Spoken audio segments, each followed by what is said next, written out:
TV আস্থার আওয়াজ।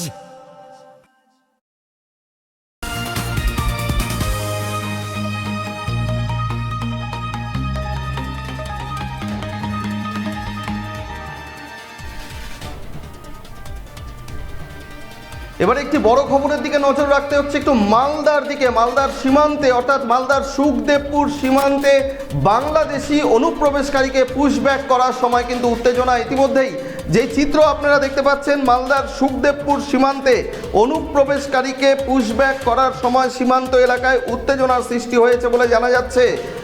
কয়েক হাজার বাংলাদেশি ইতিমধ্যেই সীমান্তে জড়ো হয়েছেন বলে সূত্রের খবর।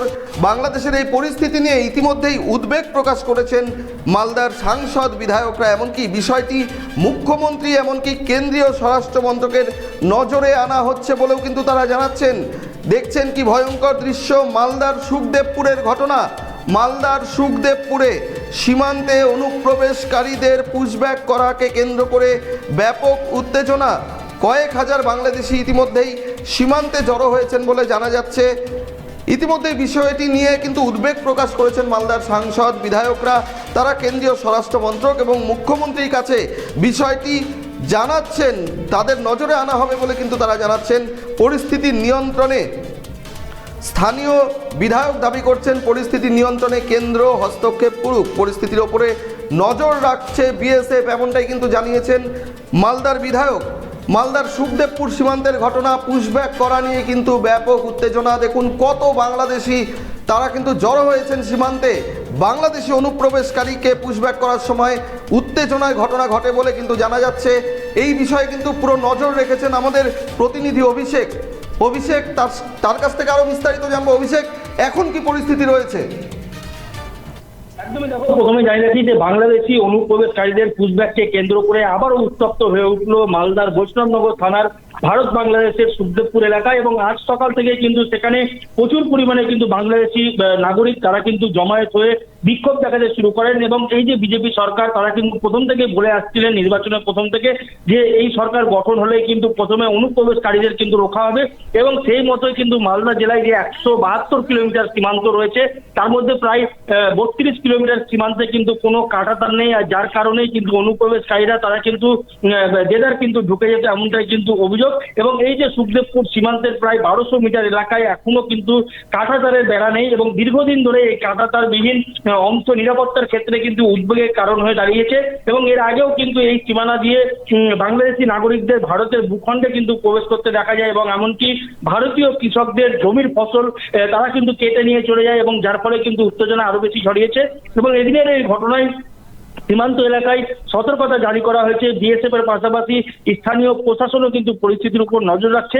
বর্তমান পরিস্থিতি নিয়ন্ত্রণে থাকলেও গোটা এলাকায় কিন্তু এখনো পর্যন্ত উত্তেজনা রয়েছে, টান উত্তেজনা রয়েছে কার্যত বলা যেতে পারে।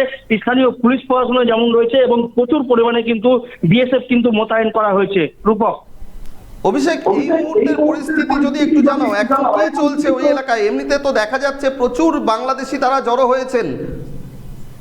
এখনো পর্যন্ত কিন্তু সেই যে এলাকা অর্থাৎ মালদা বৈষ্ণবনগরের যে সীমান্তবর্তী এলাকা সুখদেবপুর, সেখানে কিন্তু এখনো পর্যন্ত টান উত্তেজনা রয়েছে। যদিও নিরাপত্তা রক্ষী তারা কিন্তু প্রচুর পরিমাণে বাড়ানো হয়েছে, বিএসএফ রয়েছে, তার পাশাপাশি জেলা পুলিশ প্রশাসনও রয়েছে। কার্যত বলা যেতে পারে এখনো কিন্তু সেখানে কিন্তু চাপা উত্তেজনা রয়েছে। একেবারেই তুমি নজরে রাখো অভিষেক। পরিস্থিতি কিন্তু যথেষ্টই থমথমে বলে কিন্তু আমাদের প্রতিনিধি অভিষেক জানাচ্ছেন। মালদার বৈষ্ণবনগর থানা এলাকায়, এই এলাকাতে কিন্তু ইতিমধ্যেই প্রচুর পুলিশ বাহিনী এবং সুখদেবপুরের যে বিএসএফ জওয়ানরা রয়েছেন তারা কিন্তু ইতিমধ্যেই সীমান্তের প্রতি নজর রাখছেন। পুশব্যাক করাকে নিয়েই কিন্তু এই উত্তেজনা। আর ইতিমধ্যেই এলাকার বিধায়ক, সাংসদরা তারাও কিন্তু কেন্দ্রের হস্তক্ষেপ দাবি করছেন। কার্যত একটা সীমান্তবর্তী এলাকায় এই ধরনের ঘটনা, যখন রাজ্যে পালাবদলের পর অনুপ্রবেশকারীদের আর ভারতে ঠাঁই নেই এই কথা বলা হয়েছিল, পুশব্যাকের কথা বলা হয়েছিল। আর তারপর মালদা দিয়ে, সেই উত্তরবঙ্গ দিয়েই কিন্তু এই ঝামেলার সূত্রপাত করলো বাংলাদেশ, এমনটাই কিন্তু মনে করা হচ্ছে। যারা বিদেশ নীতির গবেষকরা রয়েছেন তারাও কিন্তু বলছেন এই ঘটনা কিন্তু রীতিমতো চমকে দেওয়ার মতো। ইতিমধ্যেই কেন্দ্র রাজ্য একযোগে কিন্তু এর বিরুদ্ধে কিন্তু মাঠে নেমে পড়েছে। ইতিমধ্যেই রাজ্যে যখন প্রধানমন্ত্রী আসতে চলেছেন ঠিক সেই সময় সুখদেবপুর সীমান্তে এই উত্তেজনা, যাকে কেন্দ্র করে নতুন করে কিন্তু প্রশাসনের কাছে একটা বড় চ্যালেঞ্জ হয়ে দাঁড়িয়েছে বলে মনে করা হচ্ছে। ইতিমধ্যেই সীমান্ত রক্ষী বাহিনীর উচ্চপদস্থ কর্তারা তারা কিন্তু বৈঠক সারছেন দিল্লিতে, এমনটা কিন্তু জানা যাচ্ছে। এই ইস্যুতে বড় আপডেট, বড় খবর, ইতিমধ্যেই দিল্লিতে কিন্তু সীমান্ত রক্ষী বাহিনীর পাশাপাশি সেনা জওয়ানরা, তারা প্রত্যেকে কিন্তু সেনা প্রধানরা প্রত্যেকেই কিন্তু এই বিষয়টি নিয়ে রীতিমতো উদ্বেগ প্রকাশ করেছেন এবং বৈঠক করছেন। বাংলাদেশি অনুপ্রবেশকারীদের পুশব্যাক করার সময় মালদায় সুখদেবপুরের সীমান্তে এই ধরনের ঘটনা, যা নিয়ে কিন্তু উদ্বিগ্ন স্থানীয় বিধায়ক সাংসদরাও। তারা কে কি বললেন দেখুন। দীর্ঘদিন ধরে আমাদের প্রশাসন সেই সমস্ত অনুপ্রবেশকারীদের তাদের নিজের দেশে ফেরত পাঠাচ্ছিল। এই নিয়ে একটা সমস্যা হয়েছে। নিজের দেশের মানুষদের, নিজের ধর্মের মানুষদের তারা ফেরত দিতে চাইছে না। এটা একটা আশ্চর্যের বিষয় যে যারা নিজের ধর্মের লোকদেরই তাদের নিজের দেশে ফেরত দিতে চাইছে না, যারা বিভিন্নভাবে এ দেশে এসে বিভিন্ন স্থানে ছড়িয়ে পড়েছে এবং বিভিন্ন সমস্যার সৃষ্টি করছে।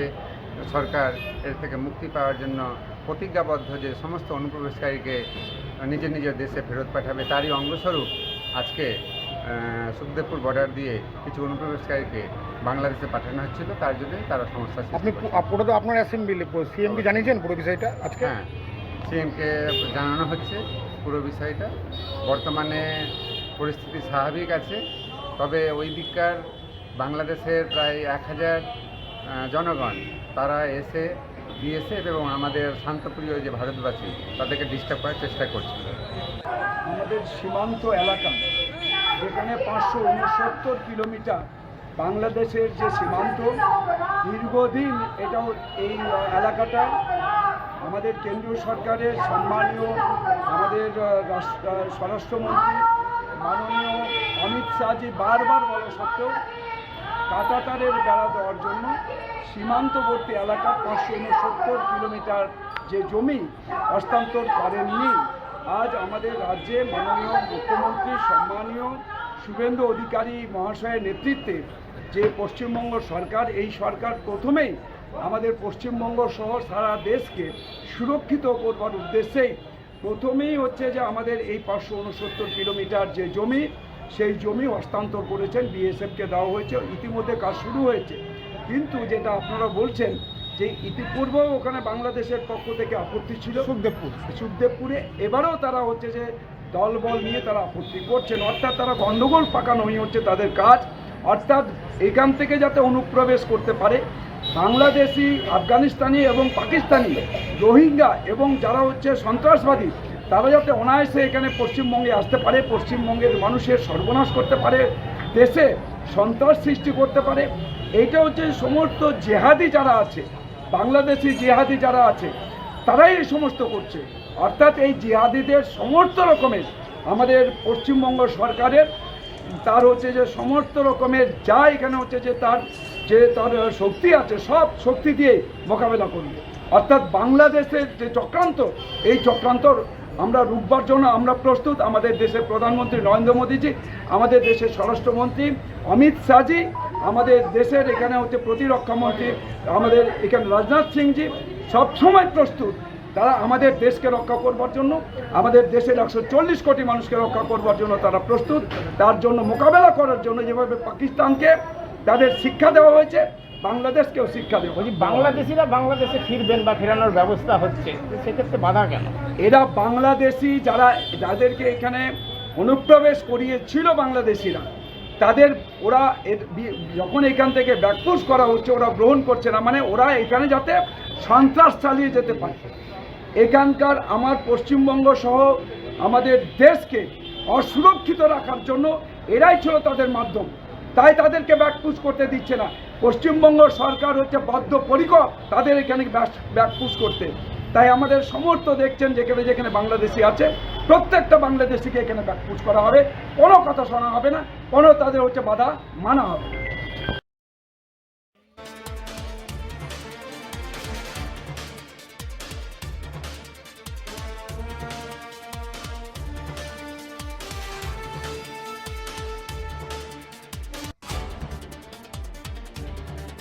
উকি মারেন কেন কর্তা? কে বলে বড় মাছের স্বাস্থ্য দেখে শরীর খারাপ লাগে বুঝি? কে বলে আরে মাছেরা বলছে, এবার থেকে আপনার মাছেদেরও দিন কল্যাণীস প্রিমিয়াম ফ্লোটিং ফিশ ফিড। ভাসমানে খাদ্য আনে লক্ষ্মী মোদের ঘরে জলকে ছালাক ছালাক। ঘরের লক্ষ্মী আজই ঘরে আনো কল্যাণীস প্রিমিয়াম ফ্লোটিং ফিশ ফিড। ভাসমান খাদ্য। চোখের সমস্যা বাড়ার আগেই আজই আসুন জীবন রেখা হসপিটাল, আপনার পরিবারের নতুন ভরসা। সোনার ছোঁয়ায় আপনাকে রাঙিয়ে দিতে চোখ ধাঁধানো শ্রীহরির গোল্ড প্লেটেড গয়নার বিপুল সম্ভার নিয়ে এলো রায়গঞ্জের সোনার ছোঁয়া।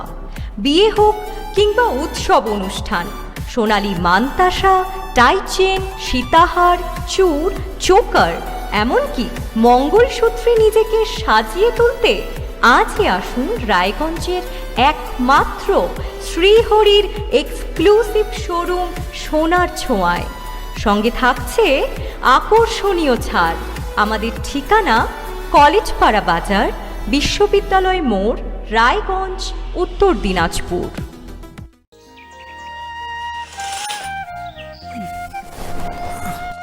হ্যাঁ রে, তুই নিজেকে কি সুন্দর ফিট রাখিস, তোর বরকে রাখতে পারিস না? তোর দাদা জেনেছে nature pure rice bran oil দিয়ে রান্না করলে শরীর এমনি সুস্থ থাকে। হ্যাঁ সে তো ঠিকই, শরীর চর্চার পাশাপাশি ভালো তেল দিয়ে রান্না করাটাও জরুরি, আর সেই জন্যই আমার একমাত্র choice nature pure rice bran oil.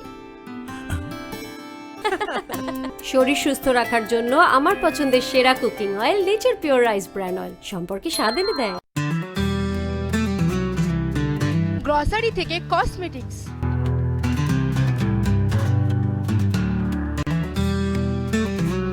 আপনার যে কোনো প্রয়োজনীয় জিনিস পেয়ে যাবেন একই ছাদের তলায়। আমাদের ঠিকানা এলআইসি মোড়, রায়গঞ্জ, উত্তর দিনাজপুর।